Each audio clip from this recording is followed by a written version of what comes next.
in Ellsworth and East Central Russell counties is canceled.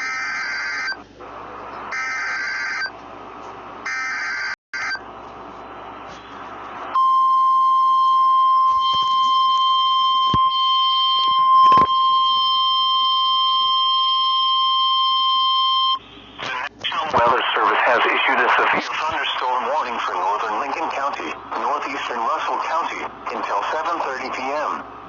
At 6:30 p.m., a severe thunderstorm was located over Luray, or 17 miles northeast of Russell, moving east to northeast at 30 miles per hour.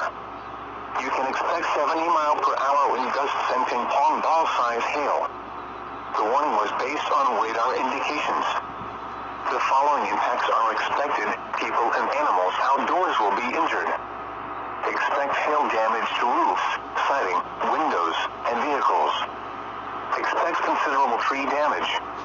Wind damage is also likely to mobile homes, roofs, and outbuildings. Locations impacted include Lucas, Luray, Barnard,